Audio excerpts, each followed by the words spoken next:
درود دوستان، هنگامه هستم. با آشپزخونه من خوش اومدید. امروز میخوام فسنجون با گوشت قلقلی درست کنم. پس اول لایک کنید، سابسکرایب کنید، بعدش هم بریم بقیه ماجرای فسنجون. فسنجون از جمله خورشتاییه که هر کسی توی هر شهری به سبک خودش درست میکنه. اصلیت این غذا هم که میدونید گیلانیه، ولی من به سبک مادر شوهرم درست میکنم که خیلی خوشمزه است. نیم کیلو گوشت چرخ کرده که برای من کامل بدون چربیه. یه پیاز متوسط رنده کردم، میریزم توش.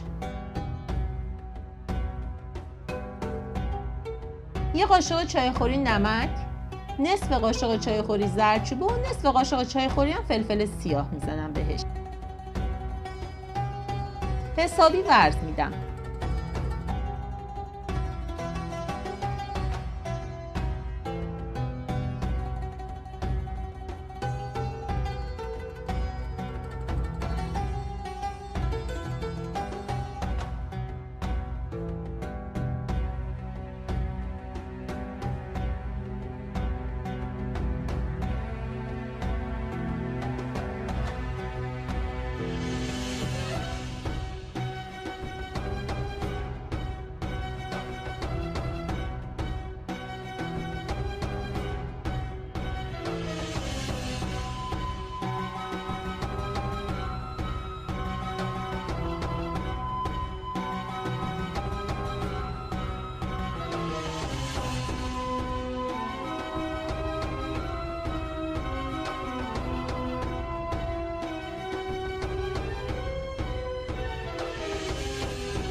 گوشت رو قلقلیای کوچیک میکنم، میذارم کنار.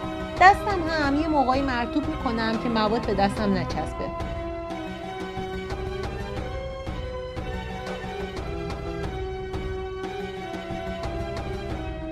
فسنجون از اون خورشتاییه که باید نکته‌هاشو رعایت کنی تا خوشمزه و لذیذ بشه.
گوشتام که آماده شد، حالا توی ظرفم یه خورده کره میندازم، چون گفتم گوشتایی که گرفتم کامل بدون چربی بود. اگه چرخ کرده‌های شما چرب بود نیاز نیست کره بندازید، چون گوشت خودش چربیش رو پس.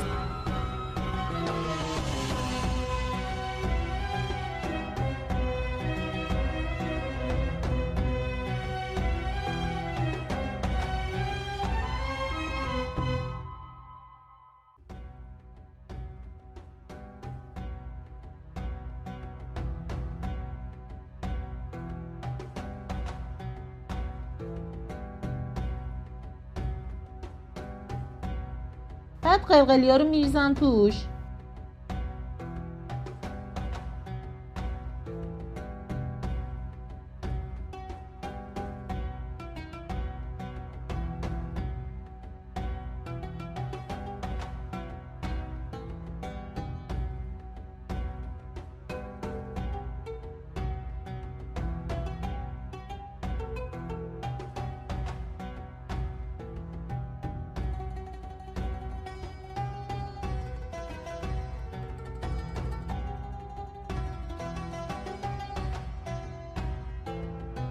درش رو میبندم.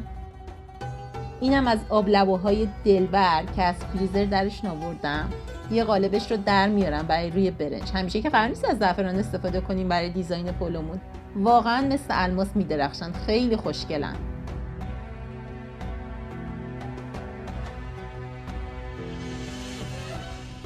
حالا بریم سراغ بقیه قلقلیامون.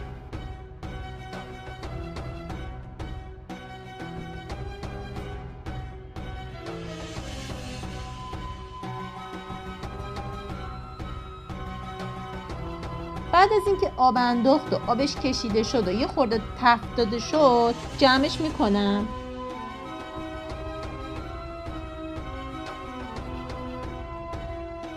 یه پیاز کوچولوی رنده شده میریزم تو همون ظرفم.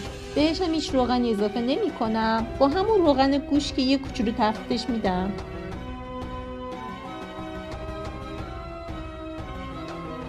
یه ذرم زردچوبه بهش میزنم.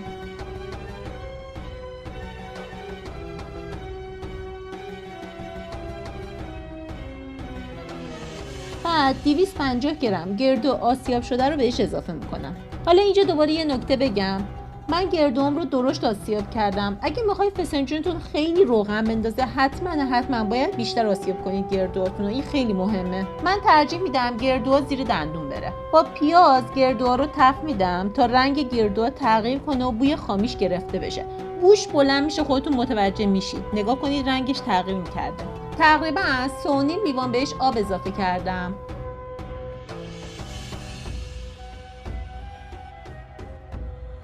یه بسته 350 میلی رب انار که اندازه یک کاسه هستش بهش اضافه میکنم. اگه رب انار محلی استفاده میکنید 3 قاشق غذاخوری سرپر کافیه. ولی بازم یه چیزی بگم، ریختن رب انار توی فسنجونم سلیقه‌ایه. یعنی اگه میخواید رنگش تیره تر بشه بیشتر اضافه کنید.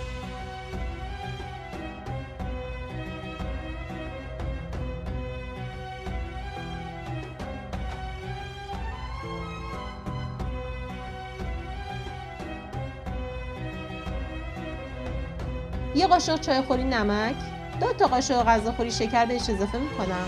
اضافه کردن شکر هم باز سلیقه‌ایه. بعضیا فسنجون ترش دوست دارن، بعضیا شیرین، بعضیا مثل من ملس دوست دارن. رب انار من خیلی ترش بود، خیلی. به خاطر همین باید با شکر ملسش بود. تو ریختن شکرم خیلی دقت کنید. همون اول کار یه عالمه شکر بهش نزنید. یه 2 تا قاشق شکر اضافه کنید. اجازه بدید یه 20 دقیقه بگذره. بچشید. اگه بعدش لازم بود دوباره اضافه کنید. اینم بگم ریختن شکر توی خورشت فسنجون رنگ خورش رو تیره تر میکنه. اینم حواستون باشه. بعدش هم که درش رو میذاریم تا جا بیفته. تقریبا 1.5 تا 2 ساعت زمان میبره. فسنجون خوشمزه ما حاضره. واقعا عالی شده بود، جاتون خالی. امیدوارم شما هم درست کنید و از طعم بی‌نظیرش لذت ببرید. امروز هم خیلی ساده و شیک آشپزی کردیم. مرسی از اینکه تا آخر ویدیو همراه من بودید. با لایکاتون به من انرژی بدید. سابسکرایب هم که یادتون نره. اینستاگرام من رو هم با آدرسی که توی صفحه میاد فالو کنید. سعی میکنم استوریای آموزشی بیشتر بذارم. نظراتتون رو هم کامنت کنید. مرسی از همراهیتون. ویدیو بعد همدیگر رو میبینیم.